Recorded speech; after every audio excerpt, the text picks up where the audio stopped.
กลับมาเจอกันอีกหนึ่งครั้งครับกับ Eating Right Tutorial นะครับผมสำหรับวันนี้ครับเราอยู่กับการแนะนำตัวโปรแกรมสำหรับผู้เริ่มต้นแล้วก็ใครที่ชอบใช้งานครับผ่านแอปพลิเคชันบนมือถือตัดต่อบนมือถือแล้วมันรู้สึกว่าจอมันเล็กไม่สะใจอัปเกรดมาเป็นการตัดงานแล้วเราใช้แอปพลิเคชันหน้าตาคล้ายๆกันไม่ต้องเน้นเอฟเฟกต์มากใส่เทมเพลตเล็กๆน้อยๆใส่ธีมเล็กๆน้อยๆใส่ฟิวเจอร์สวยๆนะครับฟุ้งฟิ้งหน่อยก็จบงานเรียบร้อยแล้วและวันนี้ครับเราก็มีตัวลักษณะคล้ายๆกันมาฝากเพื่อนๆนะครับลองไปติดตามรับชมคลิปวันนี้กันเลยดีกว่าครับกับการสอนการใช้งานในตัวโปรแกรมวิดีโอมาสเตอร์จากค่ายเอติงเกอร์นั่นเองครับเปิดโปรแกรมขึ้นมาครับหน้าตาก็จะเป็นลักษณะแบบนี้นะครับก็จะมีทั้งหมด4ตัวให้เราเลือกนะครับเป็น Converter คือการแปลงไฟล์นะครับตัวนี้เราสามารถแปลงไฟล์ได้นะครับในกรณีที่เราใช้งานตัวโปรแกรมอื่นนะครับแล้วมันไม่สามารถซัพพอร์ตกับตัวไฟล์ของเราที่เราอัดมาได้นะครับเราสามารถแปลงไฟล์จากในนี้ได้นะครับมีอะไรบ้างครับโอ้โหเนี่ยบึดเลยนะครับเต็มไปหมดเลยครับ ts mts m2ts นะครับโอ้โหเรียกว่ารองรับทุกอนูเลยนะครับแต่ไม่ได้รองรับ mkv นะครับถ้าใครถ่ายมานะครับใช้งานแบบ mkv ตัวนี้อาจจะจบนะครับไม่ได้นะครับพวก mp4 mov พวกนี้นี่ก็มาตรฐานสากลครับมีหมดแล้วครับนะเราก็ไปแปลงไฟล์ได้เลยนะครับตัวนี้อันนี้ขออนุญาตข้ามไปนะครับเพราะว่าไม่ค่อยสำคัญสักเท่าไหร่นะครับต่อมาเรามาดูในโหมดของ MV นะครับ MV เนี่ยนะครับก็จะเป็นโหมดของเทมเพลตต่างๆที่เราสามารถเลือกใช้ได้เลยนะครับว่าเราจะเอาแบบไหนซ้อนแบบไหนนะครับสมมุติว่านะครับเราถูกตาต้องใจกับฟอนต์แบบนี้นะผมก็กดลงไป1ครั้งนะครับให้มันดาวน์โหลดไปก่อนนะครับรอสักแป๊บหนึ่งมันก็จะโผล่มาแบบนี้นะครับต่อมาครับเราก็ไปกดเพิ่มนะครับด้วยเครื่องหมายบวกตรงนี้ครับกดเพิ่มไปเอาคลิปวิดีโอของเรามานะครับผมจะใช้เป็นคลิปวิดีโอแบบแนวตั้งที่มันเหมาะกับพวกมือถือพวกFacebook หรือว่า Instagram อะไรพวกนี้นะครับจะไปออนพวกนั้นนะครับหรือ TikTok นะครับก็จะอยู่ในนี้แหละนะครับกดไปนะครับผมก็ถ่ายมาเป็นแนวตั้งนะครับวันนี้นะครับมันก็ออกมาเป็นลักษณะแบบนี้นะครับนี่ครับเสียงเราสามารถปิดได้เปิดได้นะครับตรงนี้ครับเราสามารถปรับตั้งค่าได้ว่าจะแบบไหนนะครับเป็น16:9 วายสกรีนนะครับหรือจะเป็น Instagram นะครับที่ผมบอกไปเมื่อกี้นะครับหรือจะเป็นแบบ Portrait นะครับอันนี้ก็จะเป็นเรื่องของการตัดพวก TikTok ก็ได้นะครับหรือเป็น Facebook ก็ได้นะครับที่เป็นแนวตั้งนะครับหรือจะเป็นพวกที่เป็นงานออกอีเวนต์ต่างๆก็ใช้แพลตฟอร์มตัวนี้แหละนะครับอัตราส่วนต่อภาพเป็น9:16ก็คือกลับด้านนั่นเองนะครับ4:3ก็เป็นจอแก้วนะครับตัวนี้นะครับ21:9ก็คือเป็นแนวซีนีมานะครับมันจะวายขึ้นแล้วก็ถ้ามันเพิ่มเติมอย่างนั้นอย่างเช่นพวกโปรเจคเตอร์หรือว่าอะไรที่มันพิสดารครับก็กด Custom Alter ตัวนี้นะครับก็ตั้งค่าเอาละกันครับก็จะมีนะครับมีอะไรบ้างก็มี5:4นะครับ16:10นะครับ3:2 2:1นะครับไอ้พวกเนี้ยมันก็จะอัตราส่วนก็จะแตกต่างกันออกไปนะครับหรือจะไปสร้างเองก็ได้ตรงนี้นะครับแล้วแต่เลยนะครับโอเคส่วนตรงนี้นะครับก็จะเป็นเรื่องของการปรับนะครับในกรณีที่เราทำงานมานะครับแล้วมันคลิปวิดีโอมันใหญ่เกินนะครับหรือเราถ่ายมา 4K แต่เครื่องเรามันไม่รับ 4K มันไม่ตอบสนองครับเราไปกด Full เนี่ยก็คือตายนะครับเราก็สามารถปรับนะครับตัวนี้ให้มันย่อลงนะครับเป็น1/2 1/4 1/8 1/16นะครับ1/8เนี่ยนะครับมันก็จะเหมาะกับพวกที่เป็น Core i3 i5 i7 อะไรพวกนี้ที่มันเป็น Gen 6 Gen 5 Gen 8อะไรพวกนี้นะครับก็จะรองรับพวกนี้ใช้งานได้นะครับพอกดไปปุ๊บมันก็จะลดคุณภาพของภาพลงไปนะครับเช่นเดียวกับ 1/16 ก็คือหยาบแบบอย่างนี้เลยนะครับเอาไว้สำหรับการ Play Preview ดูว่ามันเป็นยังไงแต่ว่าถ้าเราต้องการที่จะเช็ครายละเอียดของคลิปวิดีโอของเราก็ให้มากดตัว Full นะครับมันก็จะเป็นภาพแบบชัดเลยนะครับแต่เราก็ไม่ต้องไปกด Full นะเพราะว่ามันจะเรนเดอร์ช้านะครับของเราก็อยู่ประมาณสัก 1/2 หรือ 1/4 เนี่ยนะครับก็ประมาณนี้โอเคแล้วหลังจากนั้นครับเราก็มากด Edit นะครับปั๊บเข้าไปพอ Edit แล้วนะครับเราก็จะมีอะไรบ้างในนี้ครับก็จะมีเรื่องของ Rotate ครับ Rotation ก็คือการหมุนครับเราต้องสังเกตว่าคลิปวิดีโอของเราเนี่ยยังเป็นแนวนอนอยู่ครับเดี๋ยวผมจะทำให้เป็นแนวตั้งนะครับก็คือหมุนมันนะครับปึ๊บเรียบร้อยแล้วก็กลับไปแนวตั้งอย่างนี้นะครับเสร็จแล้วตรงนี้ aspect ratio นะครับก็คืออัตราส่วนต่อภาพเราจะเอาแบบไหนนะครับ5:4 16:9คือจอใหญ่อย่างนี้นะครับหรือว่าจะเป็น1:1ขยายมานะครับ ส่วนตรงนี้ครับเราก็ปรับได้เราจะเลื่อนขึ้นเลื่อนลงนะครับมาแล้วก็ขยับมานะครับจะแบบไหนครับ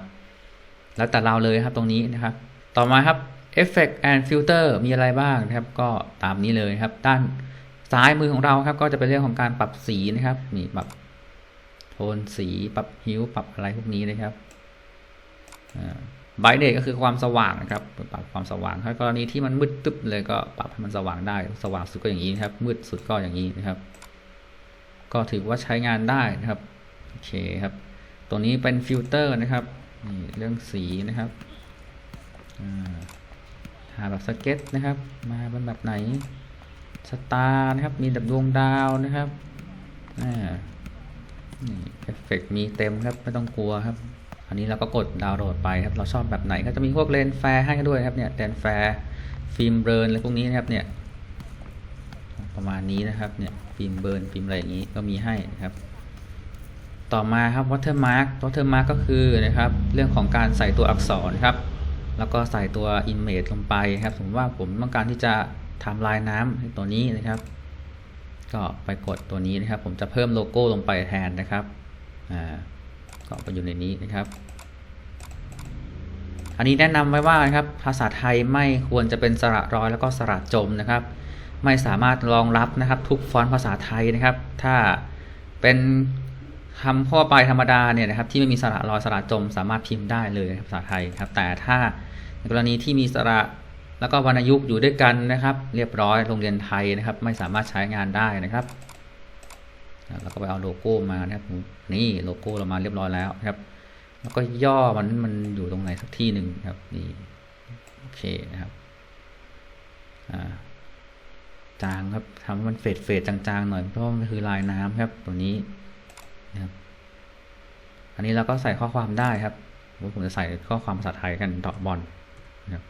ฟอนต์ครับเราก็เลือกฟอนต์ตามใจชอบเลยอันนี้จะเป็นฟอนต์ตามที่ของเราเลยนะครับเราจะใช้ฟอนต์แบบไหนก็ได้แล้วแต่เรานะครับขนาดตัวอักษรครับนี่นะครับดอกบอลนะครับสีตัวอักษรครับทำได้นะครับเสร็จแล้วก็กดโอเคลงไปนะครับเสียงนะครับตรงนี้เราก็ใส่ได้นะครับจะแบบไหนนะครับเราแบบดีเลย์ไหมเวลาซาวมันเตะบอลอะไรอย่างนี้มันจะมีตึ๊บตับอะไรอย่างนี้ก็สามารถทำได้ซับนะครับแล้วก็ใส่ซับได้เช่นเดียวกันในกรณีที่เรามีคลิปที่เป็นต้องการเน้นคำพูดอย่างนี้นะครับสมมติว่าผมเอาแบบพิมพ์นี่ก็เป็นแบบนี้นะครับ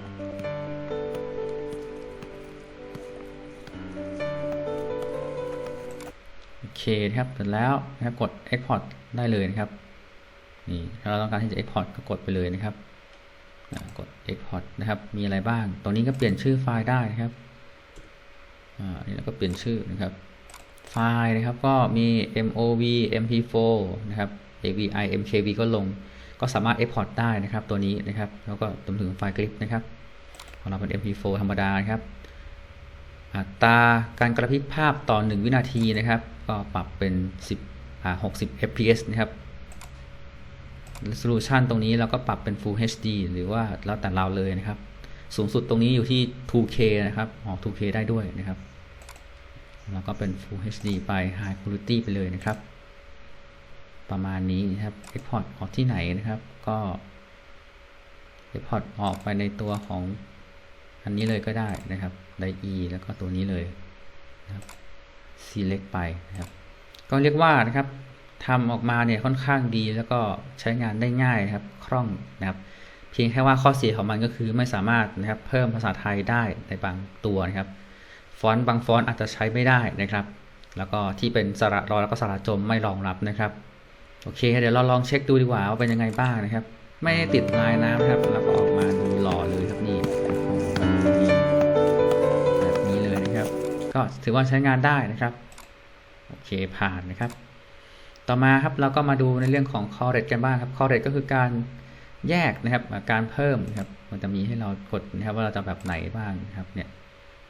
มีให้เราเลือกเยอะเลยนะครับเนี่ยดูครับเป็นแบบไหนก็ได้นะครับเป็นแบบนี้เท่ๆนะครับนี่นะครับก็เป็นการเปรียบเทียบนั่นแหละครับตัวนี้นะครับอันนี้เป็นเฟรมพูดนะครับถ้าเราพูดถึงอะไรเราก็ใส่ลงไปนะครับในกรณีที่เราต้องการจะเน้นภาพหลายๆภาพนะครับสัก3 ภาพก็ได้แบบนี้นะครับ เส้นครับจะเอาหนาวางขนาดไหนได้หมดครับนี่นะครับปรับได้สีนะครับเราก็ปรับได้นะครับนี่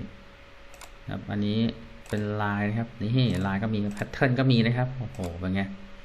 ใช้ได้เลยนะครับเสร็จแล้วก็นะครับไปฟิลเตอร์ได้นะครับใส่ฟิลเตอร์ใส่สีใส่เดิมครับได้เหมือนเดิมเลยนะครับพวกนี้นะครับเราก็ลองเล่นดูได้เลยนะครับอันนี้ก็จะเป็นหมดเลยนะครับถ้าเราใส่สีไหนก็จะเป็นสีนั้นแหละนะครับยาวเลย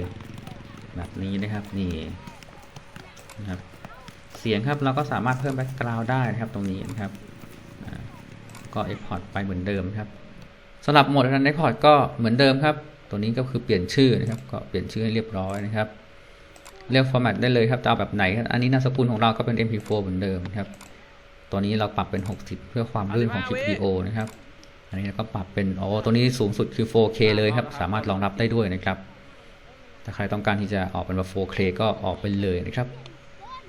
แล้วก็ธรรมดานะครับ High Quality Standard Custom นะครับตัวนี้สามารถปรับได้นะครับเนี่ย Mid Rate นะครับถ้าเรา Custom เนี่ยเราสามารถปรับ Mid Rate ได้สูงสุดอยู่ที่ 20,000 ครับปกติแล้วเราก็ปรับไปตั้งค่าไว้ประมาณเท่าไหร่ 15,000 นะครับถึง 12,000 ประมาณนี้นะครับถ้าคลิปมันน้อยๆนะครับยิ่งปรับเยอะครับเมกมันก็จะเยอะนะครับขนาดก็จะใหญ่ขึ้นนะครับส่วนอันนี้ครับเราจะให้ตัวการ์ดจอของเราเนี่ยมันทำงานไหมนะครับถ้าเครื่องไหนมี GPU อยู่แล้วหรือว่าการ์ดจอเนี่ยนะครับเราก็สามารถกดให้มันทำงานได้เลยครับตัวนี้มันก็จะให้เราเรียกว่าเราจะเอาแบบไหนนะครับหรือว่าเป็นแบบออโตเมติกก็ได้แล้วแต่เราครับถ้าเราไม่ชัวร์ก็เอาออโตเมติกดีกว่าอย่างเครื่องผมเนี่ย NVIDIA GeForce GTX 1050เนี่ยมันรองรับไปเรียบร้อยแล้วนะครับก็เหลือแค่ตัว UHD Graphic 630เท่านั้นที่มันใช้งานได้นะครับฉะนั้นเนี่ยก็ให้มันเป็นออโต้ไปเลยดีกว่านะครับกด Start แล้วก็กด Export ครับมันก็จะได้คลิปวิดีโอแบบนี้แหละนะครับโอเคครับเราข้ามไปนะครับมาดูในหมวดของการปรับแต่งเพิ่มเติมกันบ้างครับมีอะไรบ้างที่มันสำคัญนะครับตัวนี้นะครับก็คือการตัดคลิปยาวๆนะครับวิดีโอ Manager เนี่ยนะครับกดลงไปปุ๊บเราก็สามารถตัดคลิปได้เลยนะครับหรือว่าเราจะเอาคลิป2คลิปมาต่อกันนะครับมันก็จะเป็นการต่อคลิปแบบนี้เลยนะครับยาวทั้งหมดประมาณนี้นะครับอันนี้เราก็จะซอยนะครับก็คลิปเราสามารถเลือกได้จะแบบไหนนะครับเอาช่วงเวลาไหนกำหนดได้เลยครับสมมติว่าตรงจังหวะยิงปุ๊บเนี่ยเอาหายแค่นี้พอกดนะครับเซตเอ็นกดเซฟนะครับมันก็จะตัดให้นะครับตัวนี้เหมือนกันครับก็กดตัวเครื่องหมายกรรไกรนะครับอันนี้จะเป็นเรื่องของการเซตบอลนะครับยิงเรียบร้อยแล้วก็พอตรงนี้นะครับกดเซฟนะครับ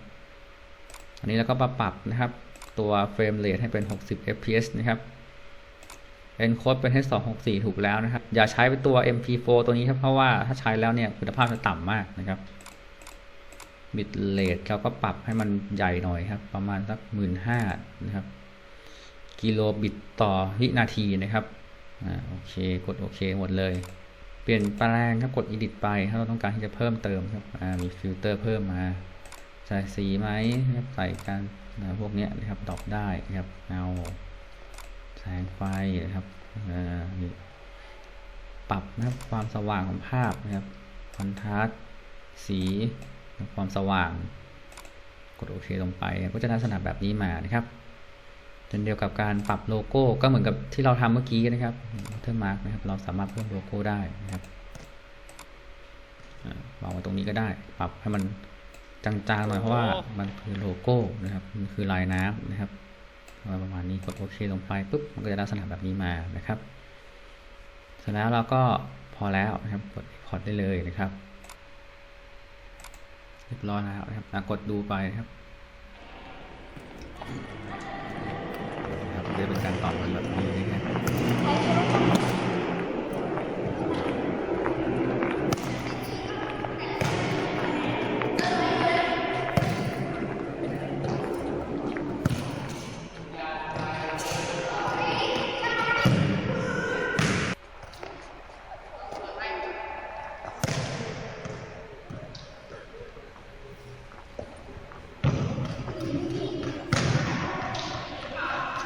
ถือว่าใช้งานได้นะครับ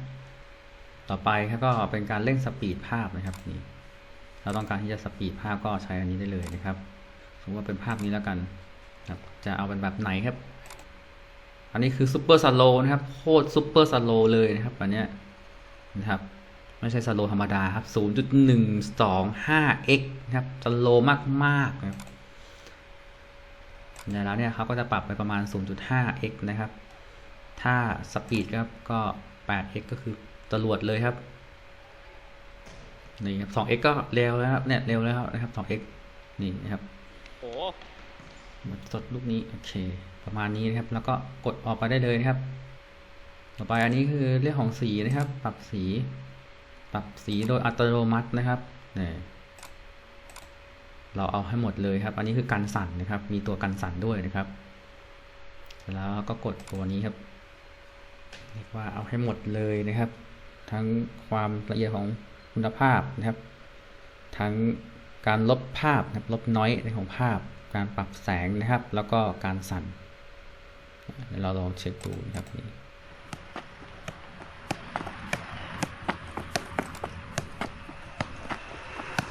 กล้องก็จะนิ่งขึ้นนะครับก็จะไม่สั่นนั่นเองนะครับ